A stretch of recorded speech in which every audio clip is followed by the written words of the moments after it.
نحمده ونستعينه ونستغفره ونعوذ بالله من شرور أنفسنا ومن سيئات أعمالنا من يهده الله فلا مضل له وما يضلله فلا هادي له أشهد أن لا إله إلا الله وحده لا شريك له وأشهد أن محمدا عبده ورسوله الذي لا نبي بعده اللهم صل وسلم على نبينا محمد وعلى آله وصحبه أجمعين.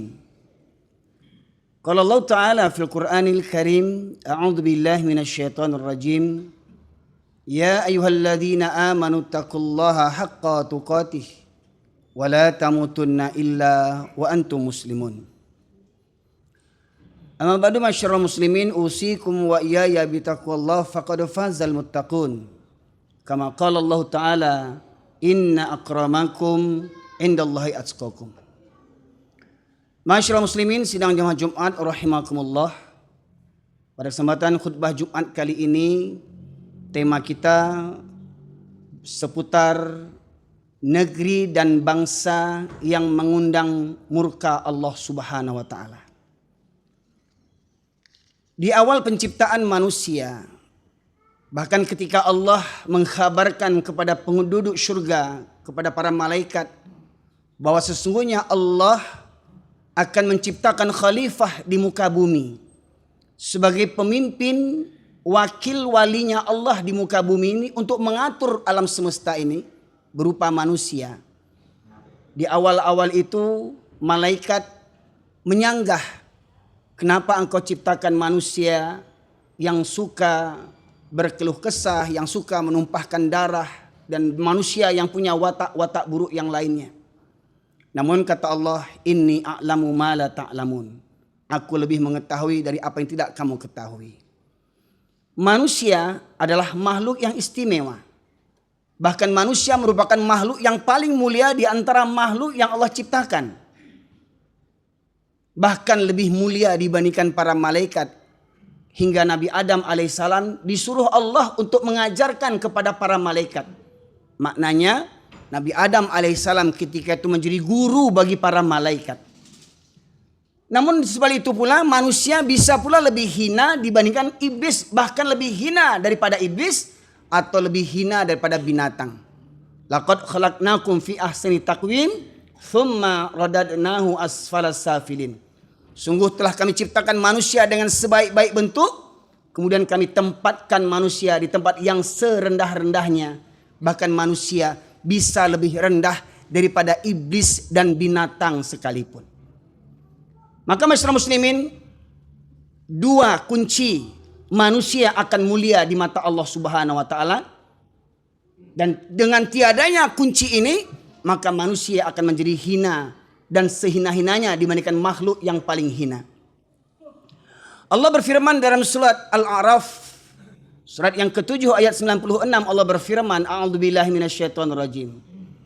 Walau anna ahlal qura amanu wattaqau lafatahna 'alaihim barakati minas sama'i wal ard walakin kadzdzabu fa akhadnahum bima kanu yaksibun. Kalau sekiranya penduduk negeri-negeri beriman dan bertakwa, maka akan kami bukakan pintu berkah dari langit dan bumi. Maka masyarakat muslimin, kunci keberkahan bumi ini, bahkan kunci keberkahan usia kita, kunci keberkahan hidup kita, kunci keberkahan pekerjaan kita, harta kita, semua itu kuncinya adalah iman dan takwa. Kalaulah kita beriman dan bertakwa, maka nikmat yang kita rasakan hari ini, itu adalah nikmat yang sesungguhnya, nikmat yang sebagian kecil yang baru Allah berikan kepada kita, sebelum nikmat yang terbesar di surganya Allah Subhanahu wa taala. Tetapi kata Allah, walakin kadzdzabu, tetapi penduduk negeri-negeri ini mendustakan ayat-ayatku. Hari ini kita melihat peristiwa bencana silih berganti dengan berbagai macam bentuk. Longsor, gempa bumi, gunung Merapi, musibah yang lainnya, pembunuhan merajalela, perampokan, ya, semua terjadi di zaman kita. Karena apa? Karena di hari ini, di zaman kita ini, dosa-dosa kaum Nabi terdahulu berkumpul di zaman kita hari ini. Awal mula Nabi Nuh alaihissalam mendakwahkan kaumnya agar menyembah Allah semata. Padahal ketika itu kaumnya menyembah berhala yang berupa patung-patung orang-orang soleh. Ingat, awalnya berhala itu adalah patung-patung orang soleh. Ya, ketika kaum Nabi Nuh alaihissalam setelah generasi Nabi Adam alaihissalam, ya, putuslah dakwah. Kemudian para ulama yang menyuruh kepada kalimah la ilaha illallah yang berawalnya berakidah yang lurus, berpaham yang lurus, meninggal dunia. Maka iblis berubah wujud, menjerumuskan manusia. Iblis mengatakan, tidakkah kalian rindu akan guru-guru kalian? Tidakkah kalian akan rindu ulama-ulama yang mengajarkan kalian kebenaran, yang mengajarkan kalian Islam, walaupun dulu namanya bukan Islam. Tetapi ingat, semua misi dakwah para nabi adalah Islam, rahmatan lil alamin. Lantas kaum Nabi Nuh mengatakan, bagaimana kami ingin mengenang jasa guru-guru kami, ulama-ulama kami, syekh-syekh kami, wali-wali kami. Maka kata iblis, buatlah patungnya untuk mengenang jasa guru-guru kalian, untuk mengenang jasa syekh-syekh kalian, untuk mengenang jasa wali-wali kalian. Maka akhirnya iblis pun yang pertama membuat patung. Diperbanyak oleh kaum Nabi Nuh. Di generasi 1, kedua, dan ketiga di awal itu berhala itu tidak disembah. Namun setelah terputusnya generasi 1, 2, 3 dan seterusnya, sampailah generasi yang berikutnya. Akhirnya generasi yang terputus ilmunya dengan generasi yang awal, akhirnya mereka menyembah patung-patung orang-orang soleh yang mereka anggap bisa mendatangkan rezeki. Dengan memajang foto ini, dengan memajang patung ini dapat mendatangkan rezeki. Dengan menziarahi kubur wali ini, kubur syekh ini dapat mendatangkan rezeki. Itu sebenarnya tradisi orang jahiliyah zaman bahola dulu. Saisua, zaman Saisua di zaman Nabi Nuh. Namun di zaman sekarang kembali perangai jahiliyah dilakukan oleh kaum muslimin. Bahkan tak perlu kita berbicara agama yang lain. Bahkan kaum muslimin hari ini banyak yang percaya bahwasanya orang-orang soleh yang mati dapat memberikan berkah kepada orang-orang yang hidup. Ini satu kejahiliahan, ma'asyiral muslimin. Kemudian sidang jamaah yang dirahmati oleh Allah, sebagaimana di awal ayat surat Al-A'raf 96, kunci keberkahan negeri ini atau negeri mana saja di belahan bumi manapun, karena ayat ini tidak hanya ditujukan bagi orang Islam di Indonesia. Ayat ini ditujukan kepada seluruh kaum muslimin yang berada di belahan bumi manapun. Bahwasanya iman dan takwalah kunci keberkahan, keselamatan, baldatun thayyibatun warabun ghafur, sebuah negeri. Namun apabila iman itu sirna, maka niscaya azab itu akan datang cepat atau lambat, masyaallah muslimin. Di kesempatan kali ini kita kupas beberapa ayat yang menyebabkan datangnya musibah bencana dalam sebuah negeri. Di antaranya surat Al-Maidah, surat yang kelima ayat 49, Allah berfirman, A'udzubillahi minasyaitonirrajim. Wa anihkum bainahum bima anzalallah wa la tattabi' ahwa'ahum wahdharhum ayuftinuka an ba'di ma anzalallahu ilaika. Fa in tawallaw fa'lam annama yuridullahu ayyusibahum bi ba'di dhunubuhum fa inna katsiran minan nasi lafasiqun. Afa hukmul jahiliyati yabghun wa man ahsana minallahi hukman liqaumin yuqinun. Al-Maidah 49 dan 50. Allah berfirman, dan hendaklah engkau memutuskan perkara di antara mereka menurut apa yang diturunkan Allah.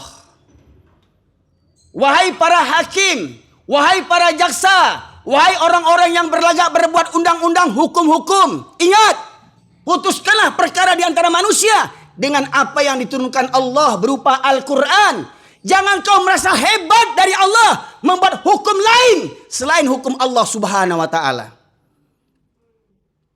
Oh, kalau hukum Allah itu sadis, tidak manusiawi, betapa kurang ajarnya muncul kalian.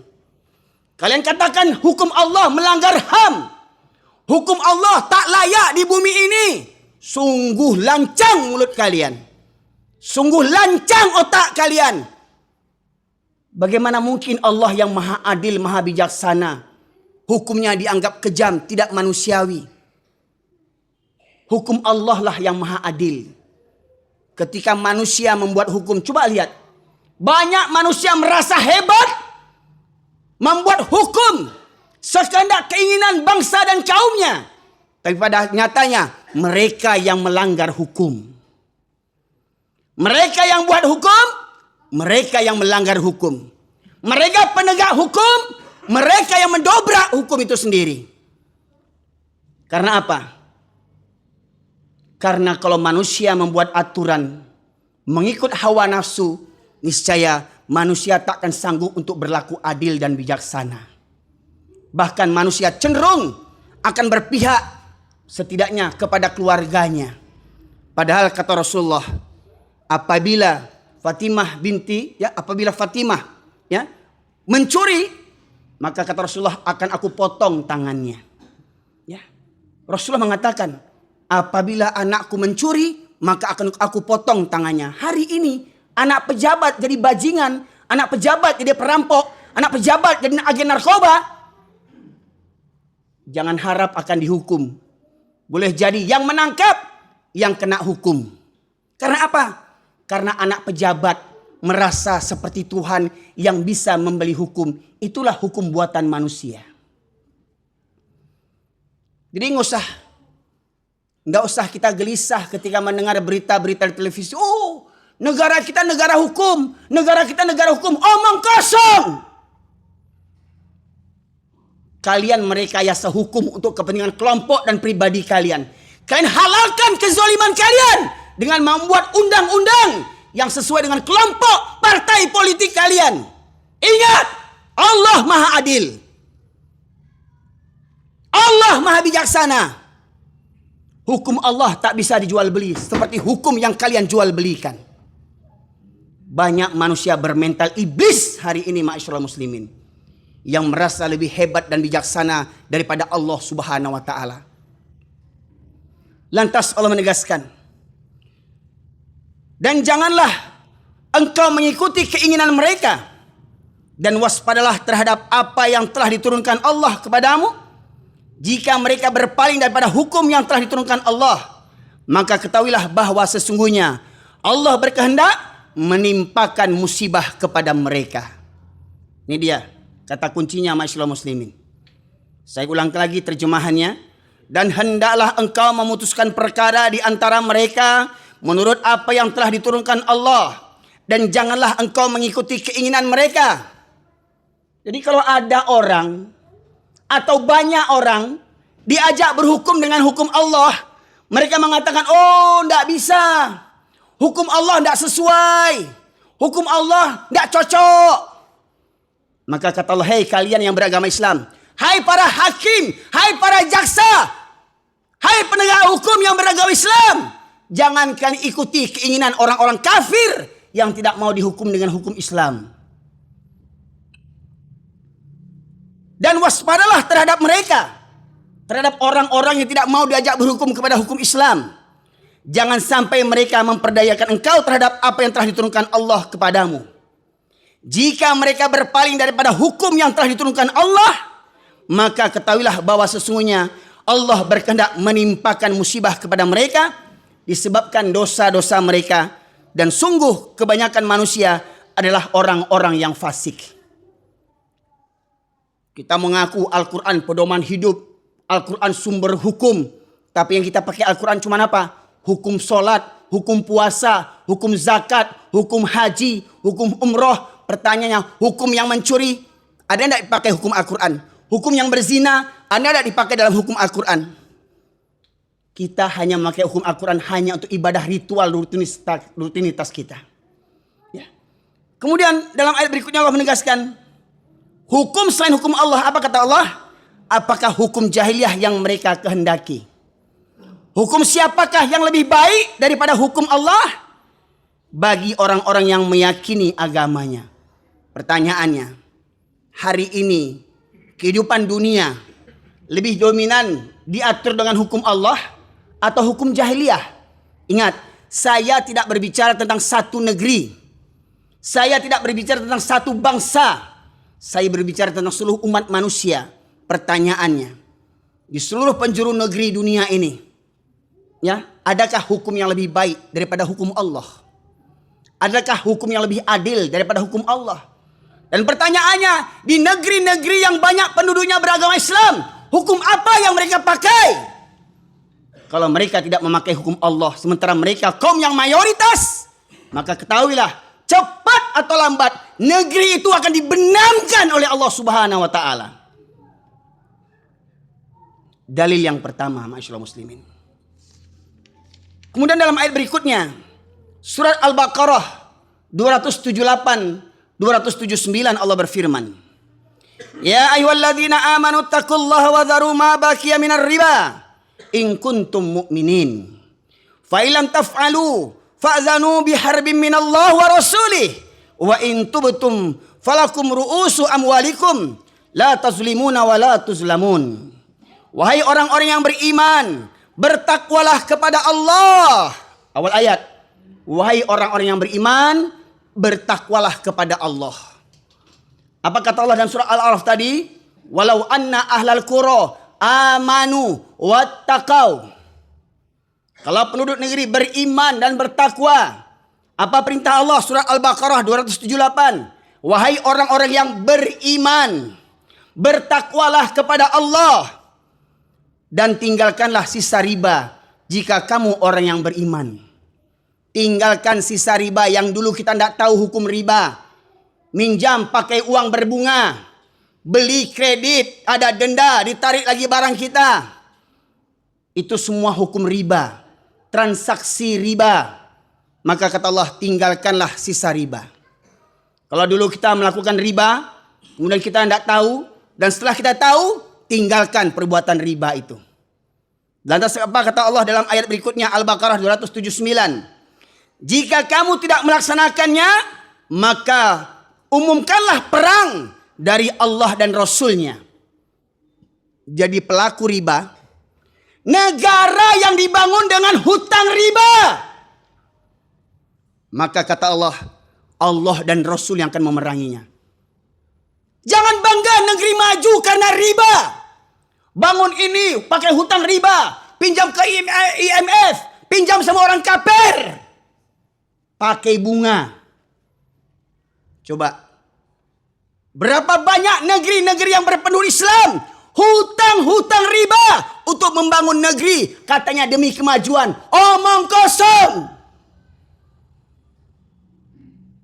Negeri yang hidup karena riba. Negeri yang banyak transaksi riba. Bahkan hari ini riba merajalela. Di rumah-rumah kita. Di setiap tangan kita.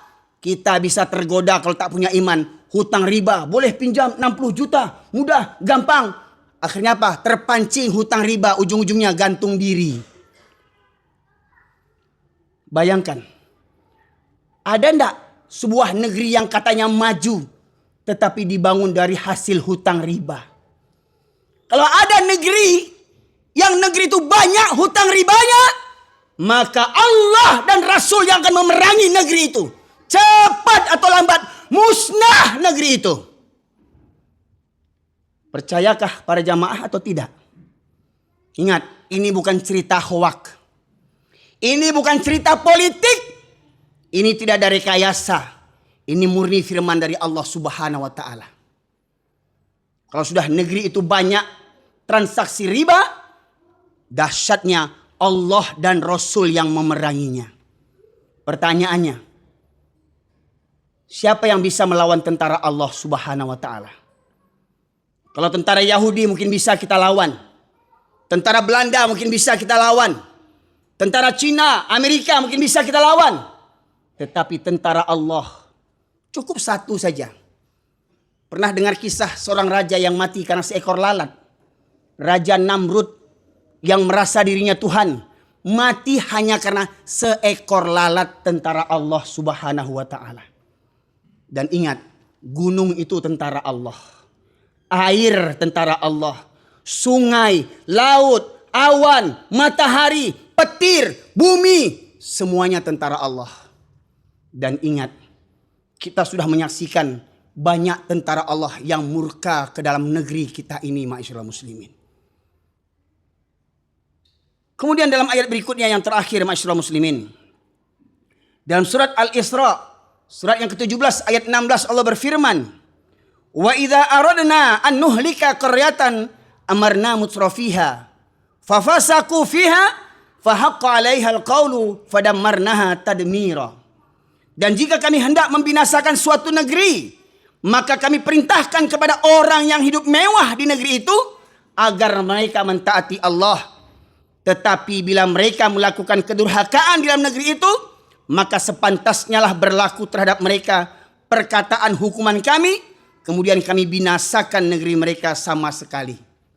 Dalam tafsir Ibnu Katsir dan dalam tafsir-tafsir yang lainnya berbicara tentang orang hidup mewah, yang dimaksud adalah para pemimpin, para pejabat yang hidup mewah, dari uang rakyat.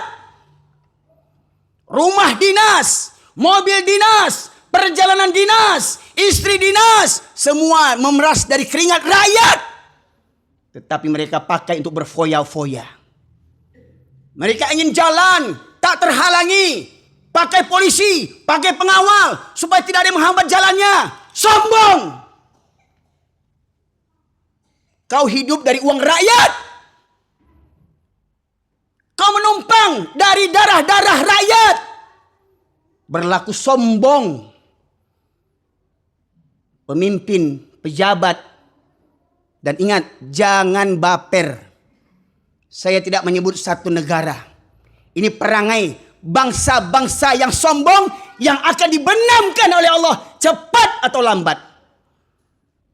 Pertanyaannya, adakah kita mengambil pelajaran daripada ayat-ayat Qur'aniyah dan ayat-ayat kauniyah yang kita saksikan? Jangan kebanyakan nonton film sinetron. Jangan kebanyakan main sinetron Korea. Ada musibah menangis, ada musibah kunjungi, ada musibah angkat karung, angkat bantal, ada musibah cari muka, ada musibah selfie, ada musibah doa bersama, ada musibah kita bantu. Tapi apa? Biang musibah hendak kita tanggulangi bersama-sama. Maka kita tak ubah seperti seekor keledai yang pandir, yang ingin masuk ke lubang yang sama, lebih pandir daripada seekor keledai. Inilah negeri-negeri yang akan dibenam oleh Allah Subhanahu wa taala. Apakah negeri itu akan dibenam juga walau di negeri itu banyak orang solehnya? Ya. Apabila orang-orang soleh hanya soleh dalam penampilan dan untuk pribadinya sendiri. Soleh untuk beribadah dalam dirinya, tapi tak peduli dengan kemaksiatan yang merajalela. Mohon maaf, masyaallah muslimin. Kalau hari ini kota Pekanbaru terhindar daripada musibah, jangan besar kepala dulu. Jangan bangga dulu orang Pekanbaru. Termasuk saya yang hari ini masih selamat, tidak dapat musibah. Pertanyaannya, benarkah nikmat yang kita dapatkan hari ini nikmat atau Allah atau azab yang ditunda oleh Allah Subhanahu wa taala? Surat Al-An'am ayat 44, alam ya'ni lil ladzina amanu falamma nasu ma dzukiru bih fatahna alaihim abwaaba kulli syai' hatta idza farihu bima utu akhadnahum baghtatan wa hum mublisun, kata Allah. Maka ketika mereka melupakan ayat-ayatku, melupakan perintah dan laranganku, aku bukakan semua pintu-pintu kesenangan. Dan ketika mereka berbangga dengan kesenangan itu, maka aku cabut nikmat secara tiba-tiba dan hingga mereka terdiam berputus asa. Mohon maaf masyarakat muslimin, banyak yang baper dengan ceramah saya, banyak yang baper dengan khutbah saya. Hei Ustaz, jangan singgung-singgung orang lain, jangan singgung karya orang lain, sebab kalau tidak singgung tidak sadar kau. Zaman ini tidak tahu orang mana yang salah, mana yang baik. Yang baik dianggap salah, yang salah dianggap baik. Maka harus dijelaskan mana yang baik, mana yang buruk. Contoh di kota Pekanbaru, baru saya tahu ada orang legal menjual arak di pasar bawah sana. Pertanyaannya, pemimpin kota ini orang Islam bukan? Ada enggak ulama di kota Pekanbaru ini memberantas arak di pasar bawah? Enggak bisa. Ustaz-ustaz akan dibenam sama Allah semua ini. MUI di kota Pekanbaru akan mendapatkan pertanggungjawaban di akhirat. Tak bisa kalian memberantas minuman keras di pasar bawah sana. Semua kita yang rajin ke masjid akan dihantam oleh Allah Subhanahu wa taala. Pertanyaannya, Dari pelajaran-pelajaran semua itu, mau tidak kita mengambil iktibar? Mau tidak kita sadar diri? Dan mirisnya lagi, ya, yang menjual arak itu, coba, apa agama mereka? Bahkan mereka beragama Islam yang menjual arak itu. Pertanyaannya, mana para ustadz? Mana para ulama? Mana fatwa para ulama untuk kota Pekanbaru? Mana pemimpin kota Pekanbaru ini? Mana gubernur? Mohon maaf saya katakan. Nyata mereka menjual minuman keras. Gimana mau memberantas narkoba? Omong kosong mau memberantas narkoba. Memberantas minuman arak aja tidak bisa kita. Yang sudah terang-terangan itu haram. Ingat, pemimpin kota ini dengan para ulamanya yang pertama akan diazab oleh Allah Subhanahu wa taala. Fa'tabiru ya ulil albab la'allakum turhamun.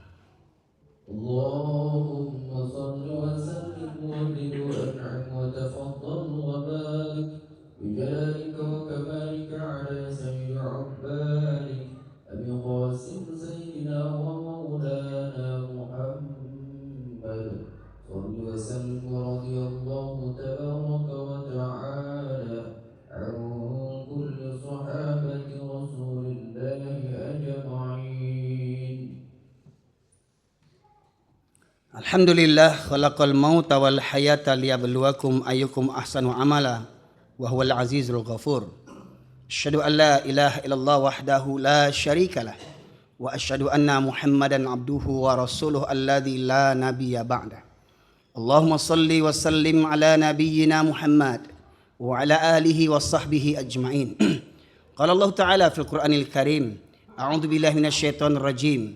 Ya ayyuhalladzina amanu taqullaha wa qulu qawlan sadida yuslih lakum a'malakum wa yaghfir lakum dzunubakum wa man yuti'illaha wa rasulahu faqad faza fawzan azima. Amma ba'du masyaallah muslimin, usikum wa iyaya bittaqillah faqad fazal muttaqun. Kama qala Allah Ta'ala inna akramakum indallahi atqakum. Innallaha malaikatahu yusholluna 'alan nabi. Ya ayyuhalladzina amanu shallu wa sallimu taslima. Allahumma fil muslimin wal muslimat wal mu'minina wal mu'minat al-ahya' minhum wal amwat innaka qadiyal hajat. Rabbana zalamna anfusana wa illam taghfir lana wa tarhamna lanakunanna minal khasirin. Rabbana la tuzigh qulubana ba'da idh hadaitana wa hab lana min ladunka rahmah innaka antal wahhab. Allahumma arinal haqqa haqqan warzuqna ittiba'ah wa arinal batila batila warzuqna ijtinabah. Rabbana la tu'akhidhna in nasina aw akhtana. Rabbana wa la tahmil alaina isran kama hamaltahu 'alal ladzina min qablina. Rabbana wa la tuhammilna ma la taqata lana bih. Wa'fu 'anna waghfir lana warhamna anta maulana fansurna 'alal qaumil kafirin. Rabbana ighfir lana wa liwalidayna warhamhuma kama rabbayana shaghira.